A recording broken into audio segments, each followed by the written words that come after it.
오늘 8월 1일 화요일 우리에게 주신 하나님 말씀은 예레미야서 13장 1절에서 14절까지의 말씀입니다. 예레미야 13장 1절에서 14절까지의 말씀입니다. 하나님의 말씀을 받들어 읽겠습니다.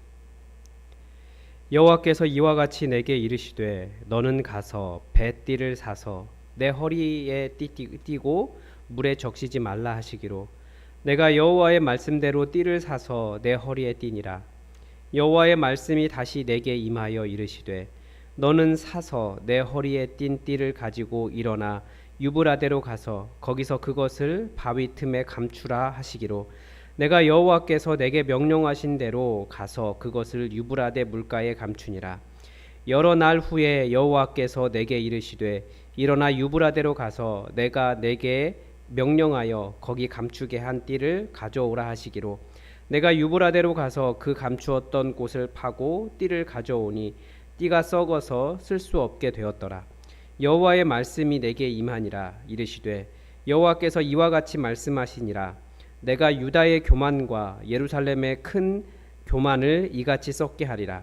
이 악한 백성이 내 말 듣기를 거절하고 그 마음에 완악한 대로 행하며 다른 신들을 따라 그를 섬기며 그에게 절하니 그들이 이 띠가 쓸 수 없음 같이 되리라. 여호와의 말씀이니라. 띠가 사람의 허리에 속함 같이 내가 이스라엘 온 집과 유다 온 집으로 내게 속하게 하여 그들로 내 백성이 되게 하며 내 이름과 명예와 영광이 되게 하려 하였으나 그들이 듣지 아니하였느니라. 그러므로 너는 이 말로 그들에게 이르기를 이스라엘의 하나님 여호와의 말씀에 모든 가죽 부대가 포도주로 차리라 하셨다 하라. 그리하면 그들이 내게 이르기를 모든 가죽 부대가 포도주로 찰 줄을 우리가 어찌 알지 못하리요 하리니 너는 다시 그들에게 이르기를 여호와의 말씀에 보라. 내가 이 땅의 모든 주민과 다윗의 왕위에 앉은 왕들과 제사장들과 선지자들과 예루살렘 모든 주민으로 잔뜩 취하게 하고 또 그들로 피차 충돌하여 상하게 하되 부자 사이에도 그러하게 할 것이라. 내가 그들을 불쌍히 여기지 아니하며 사랑하지 아니하며 아끼지 아니하고 멸하리라 하셨다 하라. 여호와의 말씀이니라. 아멘. 예레미야서 1장에 보면 선지자의 선지 활동은 눈에 보이는 아몬드 나무, 살구나무라고 번역되어 있는데요. 그 아몬드 나무라고 하는 그 단어의 언어 유희를 통해서 시작이 되었습니다. 그리고 북쪽에서부터 이렇게 기울어진 끓는 가마솥을 보면서 북쪽에서 멸망하는 자가 올 것이다 라고 하는 선지 활동이 시작되었습니다. 그러니까 선지자의 귀에 들리는 것, 선지자의 눈에 보는 것, 모든 것이 예언 활동의, 선지 활동의 소재가 되었습니다. 오늘은 선지자의 의복도 선지 활동의 통로가 되는 것을 보게 됩니다. 하나님은 선지자에게 가서 배로 된 띠를 하나 사라. 그리고 그것을 허리에 띠고 물에 적시지도 말아라 라고 말씀하셨습니다. 선지자는 그게 무슨 뜻인지 그때까지 몰랐겠죠. 그래서 어쨌든 배로 된 띠를 하나 사서 허리에 두르고 다녔습니다. 물을 대지 말라고 하시니까 아마 빨진 않았을 겁니다. 선지자는 아마 그때까지만 해도 하나님 무슨 일이시지? 이제는 내 귀에 쟁쟁하게 전쟁의 소리가 아니라 좋은 허리띠 하나 사서 띠라고 하시네 라고 생각했을 수도 있을 것 같아요. 아니면 대체 이게 뭐가 중요하다고 허리띠 사라고 하는 것까지 이렇게 말씀하시냐, 왜 빨지도 못하게 하시냐, 그런 생각을 했을 것 같습니다.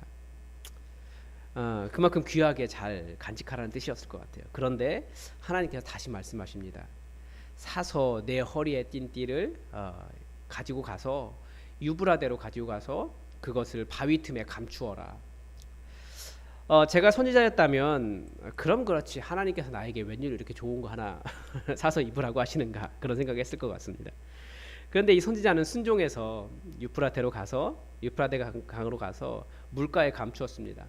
그런데 이 유프라테스가 어디입니까? 유프라테스, 여러분 보시기에 유다 땅이 여기 있다면, 지중해가 있고 이스라엘이 여기 있다면, 여기 그 페르시아만까지 가는 쪽, 그러니까 그 광야를 건너서 그 험한 길을 쫙 건너가 가지고 딱 도착하는 거기가 유프라테스 강입니다. 유다 땅과 거리가 먼 페르시아 지역이에요.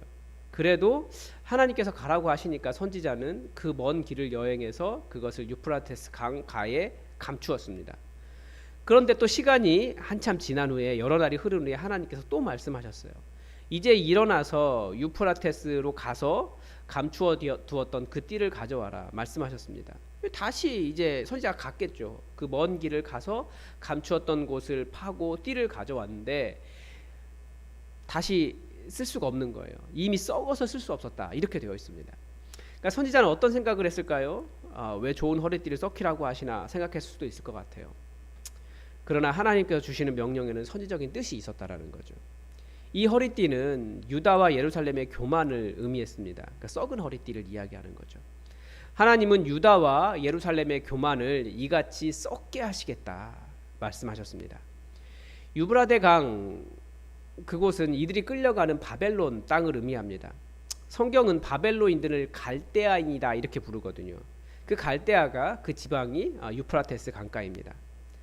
하나님은 유다와 예루살렘을 하나님의 허리에 띠는 띠같이 영광스럽게 하고자 하셨지만 그들이 듣지 않고 하나님을 떠나 우상을 섬기기 때문에 하나님은 그들의 교만을 썩게 하겠다라고 하셨습니다. 아름답지 않게 하겠다라는 뜻이 되겠죠. 또한 유프라데스 강이 의미하는 것은 동시에 그들이 의지하는 이방 세계의 권력과도 같습니다. 살아계신 하나님을 버리고 헛된 것들, 바벨론이나 썩어질 우상을 의지하는 그런 유다의 교만을 의미하기도 하는 거죠. 하나님은 먹을 것으로도 또 예언하십니다. 앞부분이 옷이었다면, 허리띠 같은 거, 의복이었다면 이제는 먹을 것으로 말씀하시죠. 12절부터 나오는 내용은 하나님께서 이스라엘의 모든 가죽 부대가 포도주로 가득하게 하겠다라고 예언하라고 하셨어요. 이 예언을 들은 유다 사람들은 뭐라고 했습니까? 12절에 보니까 그거 누가 모르냐? 그걸 예언이라고 하느냐? 그렇게 말하지 않아도 우리의 모든 가죽 부대가 포도주로 가득 찰 것을 우리는 다 알고 있다. 하나님께서 말씀하시면 이유가 있을 텐데 거기에 대해서 우리 다 알아. 그걸 하나님의 예언이라고 하냐고 따졌습니다. 이때도 그들은 몰랐던 거죠. 이 포도주는 그들이 마시고 정신 차리지 못하게 취하게 하는 포도주였습니다. 모든 주민과 다윗의 왕위에 앉은 왕들과 제사장들과 선지자들과 예루살렘 모든 주민을 다 취하게 하는 포도주였습니다. 다 무엇에 취해 있었습니까? 하나님을 두려워하지 않고 자신들의 교만에 취해 있었습니다. 자신들이 안다 이거예요. 자기들은 괜찮다라는 거예요. 그게 교만이에요. 지난주에 예레미야의 예언 중에 하나님께서 기뻐하시는 것이 두 가지가 나왔습니다. 하나는 하나님이 어떤 분이신지 아는 것이고 또 하나는 하나님은 이 땅 위에 사랑과 정의와 공의를 베푸는 것을 기뻐하시는 분이시다라고 하는 것을 아는 것, 이것이 하나님께서 기뻐하시는 것입니다. 사람들이 하나님이 어떤 분인지 알면 어떤 삶이 어떻게 바뀔까요?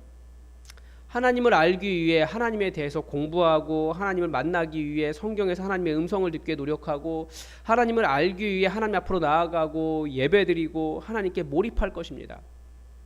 또한 하나님을 안다라는 것은 이것이 하나님의 권능이구나 하는 것을 아는 것과도 같습니다. 따라서 하나님의 권능을 경험하고자 기도하고 하나님을 의지할 것입니다.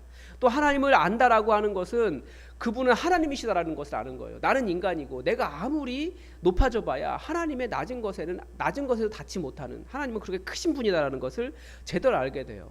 그래서 하나님을 만나면 만날수록, 하나님을 알면 알수록 나의 죄됨이 더 커지게 되어 있어요.